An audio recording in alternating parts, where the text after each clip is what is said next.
On est une fratrie de 3 frères et sœurs. Et on a acheté un ancien moulin à vent pour le rénover. C'est un moulin qui a au moins 5 siècles. C'est beaucoup d'histoires, beaucoup de générations qui se sont succédées. Le moulin de Malvoisine doit son nom à sa forêt de 3 hectares qui l'entoure. Sa position est intéressante. Il est situé sur un promontoire qui se trouve en bordure d'une ancienne voie romaine. Ils ont cette idée d'être des passeurs, d'être là de manière extrêmement temporaire, avec tout un patrimoine à défendre. C'est typiquement le genre de lieu qui a un potentiel patrimonial fort, mais qui tombe dans l'oubli sans initiative citoyenne. Ce que cette famille a fait, c'est sauver un morceau d'histoire. Bonjour, je m'appelle Gauthier, j'ai 30 ans et j'ai acheté un ancien moulin à vent avec mon frère Quentin et ma sœur Pauline. C'est mon frère Quentin qui a eu l'idée, on achète un lieu ensemble, une maison. On a trouvé un peu par hasard ce moulin qui était en vente. Il y avait beaucoup de potentiel, même si on voyait qu'il y avait pas mal de travaux. Ce qu'il faut imaginer, c'est que le bâtiment était quasiment inoccupé depuis une dizaine d'années. Le chemin s'était effacé avec une végétation qui avait poussé un peu de partout. C'était improbable, un moulin médiéval avec 3 hectares de forêt à 45 minutes de Paris. Mes frères m'appellent en me disant « ça y est, on a pu visiter le moulin ». Coup de cœur absolu, qu'est-ce que t'en penses? Le découvrir pièce par pièce, il y a la tour avec les chambres rondes. On sent le potentiel fantastique du lieu et presque magique. Et donc on a eu cette conversation au téléphone et on a pris la décision de l'acheter alors que je ne l'avais pas vu. Il y avait quelque chose de spécial autour de ce lieu. Même moi, à distance, j'étais sûre qu'on faisait le bon choix.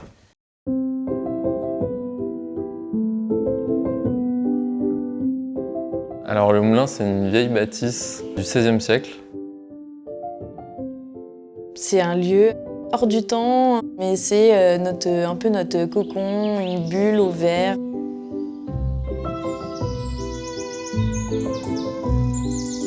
Tout en haut de la tour, on a la charpente du moulin avec encore les quelques restes et mécanismes du moulin. C'est complètement fou d'imaginer que des éléments de charpente ont été posés potentiellement au XIVe, XVe siècle. Il y a un mélange de féerie aussi qui évolue toute l'année en fonction des saisons et qui ne fait que nous surprendre et où on ne peut pas se lasser de la beauté du lieu et de la nature qui est autour.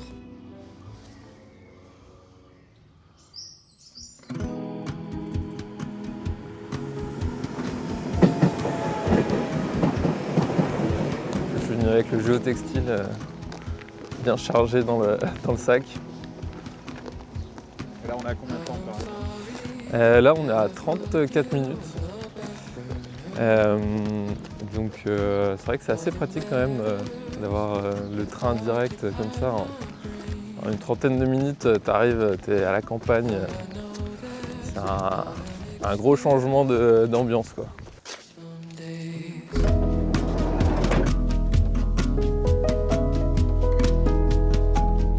Ce que j'aime aussi, c'est que d'être à la fois à Paris et en même temps, on prend le train et ça y est, on est à la campagne. Et on remonte le temps un peu là en arrivant.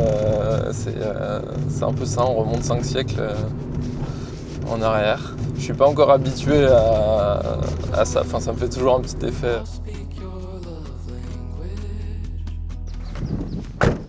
On a un beau tas de gravier là, 8 tonnes. Voilà, donc on va s'amuser à rentrer tout ça aujourd'hui. Voilà, bienvenue au moulin. Salut Issa. Ouais, salut Ça va Gauthier, oui, ça va? Et toi? Ouais. C'est un peu physique, mais des fois il faut mouiller la chemise.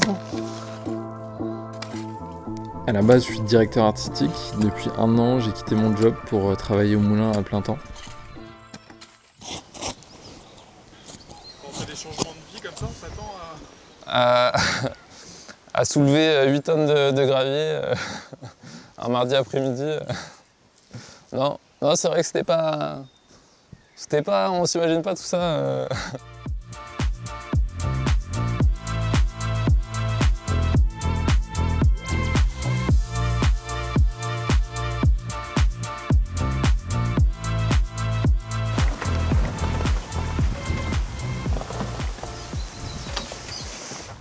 On va pas se coucher tôt aujourd'hui. On va bien dormir, ouais, c'est sûr.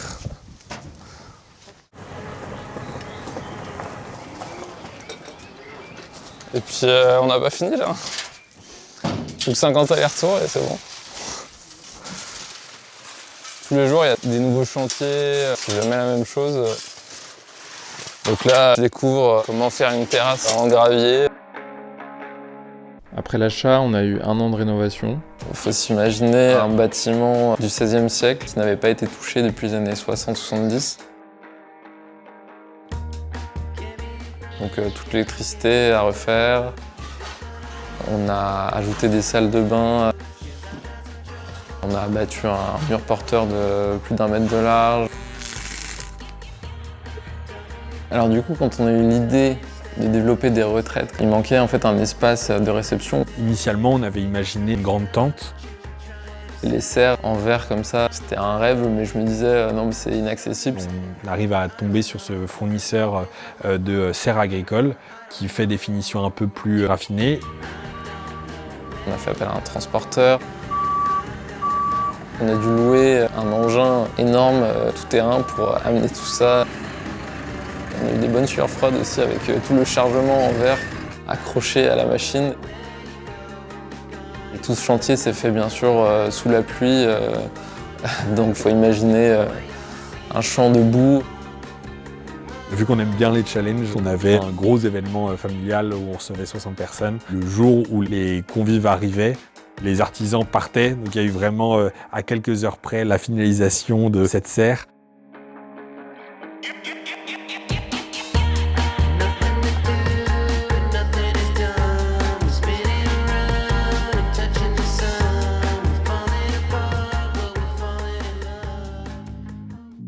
On a grandi à Annecy et on a toujours été très proches. On a même cofondé un traiteur événementiel à Paris, donc on a l'habitude de mener des projets ambitieux ensemble.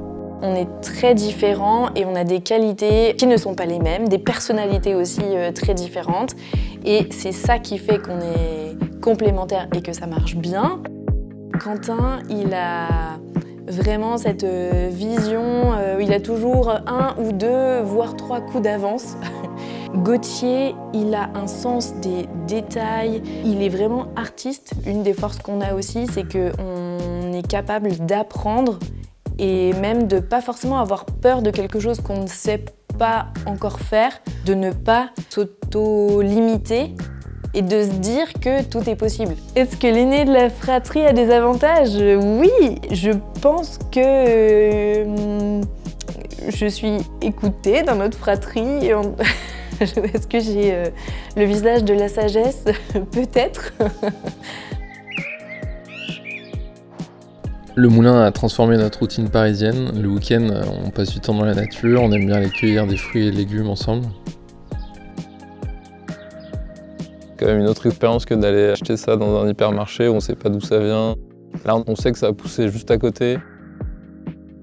On a grandi autour de la cuisine. La principale chose qu'on vient faire ici, c'est d'être ensemble.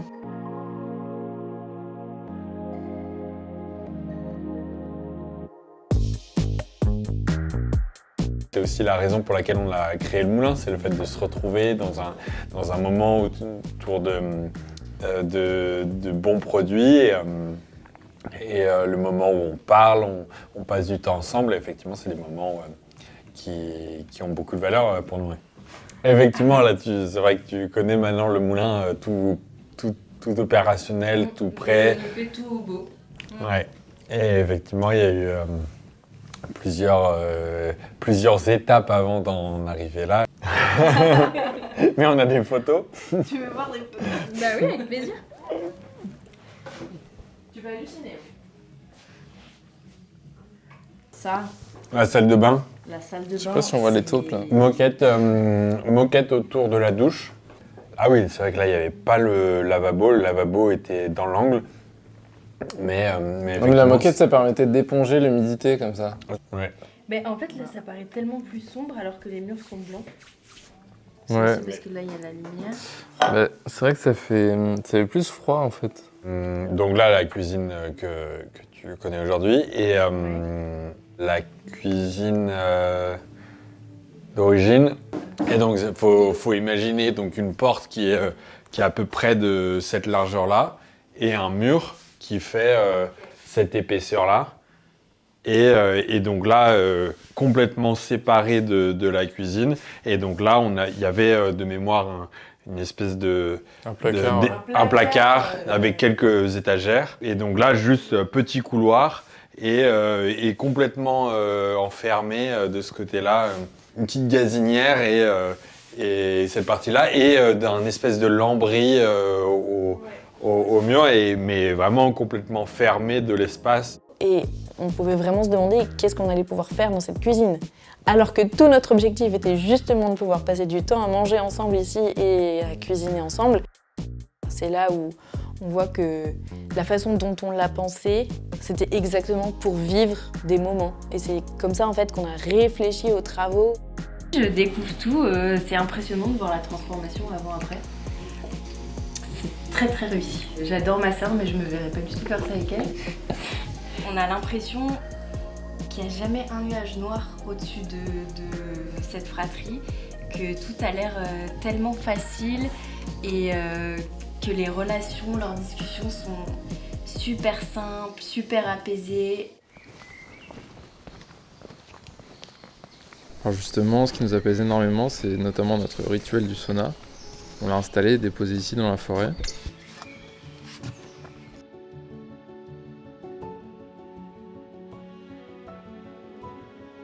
J'avais pas imaginé qu'on allait l'utiliser autant et que ça allait faire partie de notre rituel de week-end. C'est vrai que c'est rentré dans la culture familiale. En fonction de l'humeur, ça peut être très détente, tranquille, ou alors ça peut aussi délier les langues. Et puis ça peut partir en confession ou en débat sous 80 degrés.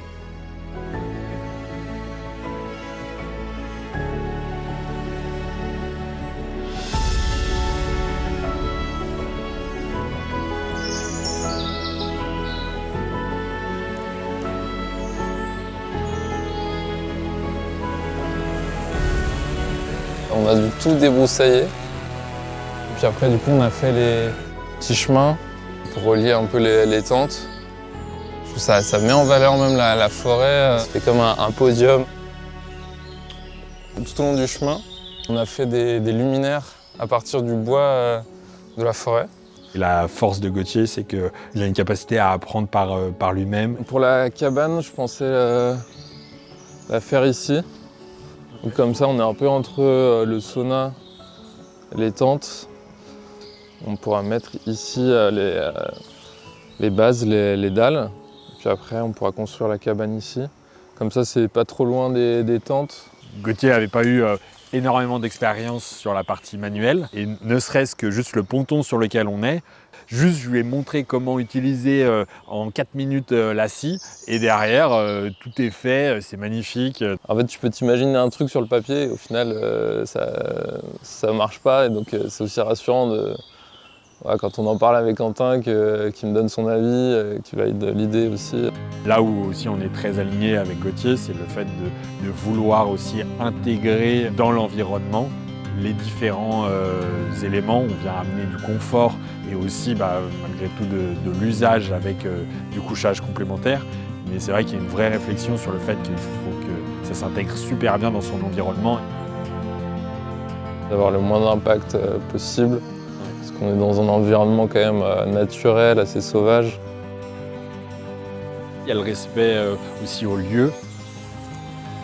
On imagine qu'il pourrait encore durer 500 ans et nous on va potentiellement y être potentiellement 60, 70, 80 ans grand maximum. Et donc sur la durée de vie du bâtiment, c'est une toute petite période.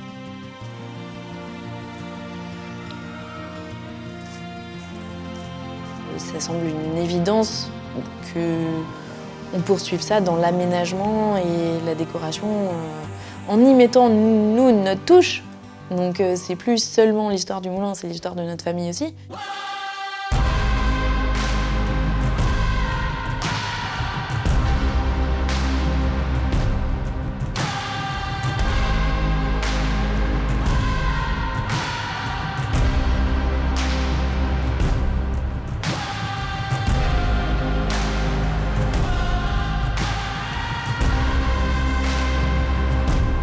moulin était complètement vide. Il y a plus de 200 mètres carrés. Pauline a géré la quasi-totalité de l'ameublement. Elle a chiné beaucoup de meubles dans les brocantes du coin.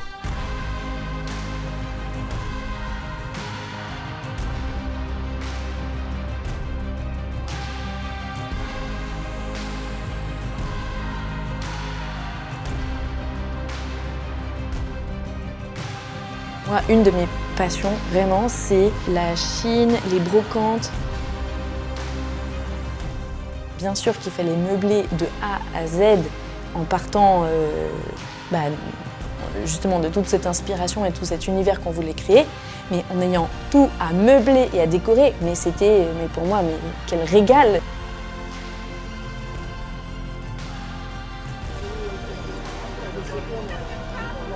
Là, il y a beaucoup de moulins à café, moulins à poivre, bon, ça on en voit quand même beaucoup. Des belles balances. Voilà, c'est exactement une malle comme ça qu'il faudrait, mais en plus grand. Pas grand chose pour l'instant, c'est très vide-grenier et pas très brocante. Donc, mais c'est pas grave, on peut quand même trouver des pépites. Hein. Mais j'ai ce frisson un petit peu de la chasse et je vais tomber sur un objet que je cherchais pas, mais en fait j'ai appris quelque chose de nouveau au travers de cet objet et je le trouve beau ou alors il a une utilité incroyable. Combien est-ce que vous vendez votre porte-revue? Oui. Allez, et il est beau. On va repartir avec. Voilà, un petit porte-journal.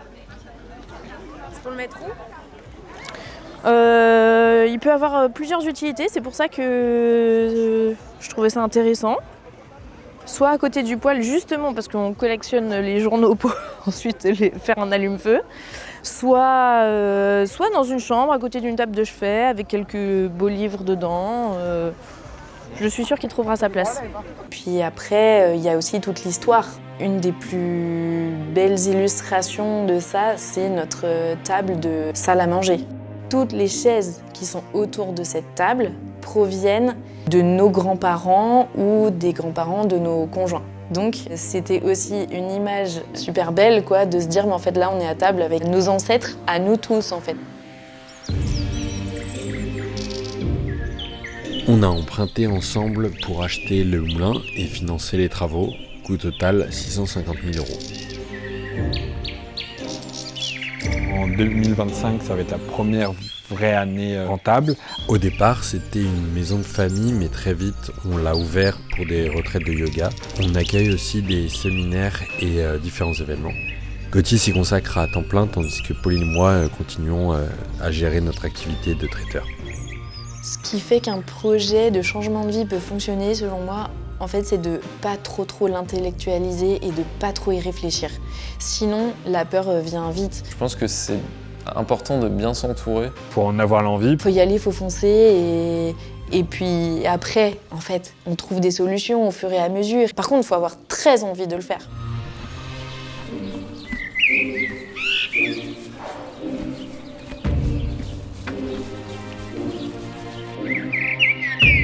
Le moulin a transformé notre famille parce qu'en fait on a recréé une maison familiale qui nous appartient et qui appartient pas à des grands-parents.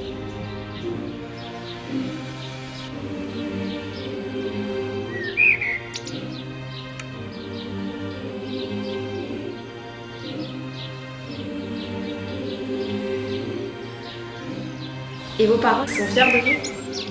Ouais, nos parents ils sont très fiers de ce qu'on a fait. Puis ils aiment beaucoup venir passer du temps aussi au moulin, donner des coups de main sur les petits chantiers.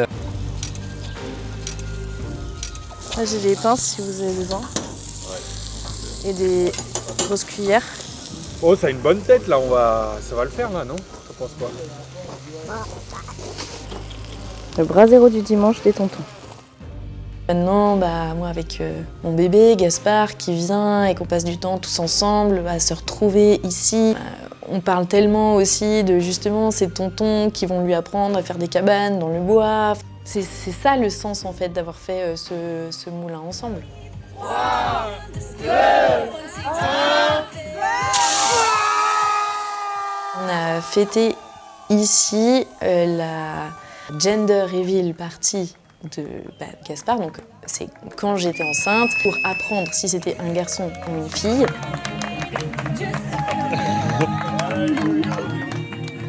Donc l'histoire de Gaspard, finalement, elle a commencé alors que j'étais enceinte de lui et qu'il était même pas né et qu'on était déjà en train de le célébrer et de fêter ça ensemble ici.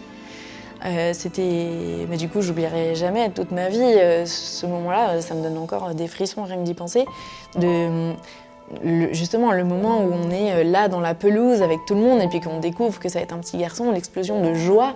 Enfin, voilà, je pense encore à voir nos parents avec les larmes aux yeux et nous d'être entourés ici de tous nos amis et nos familles.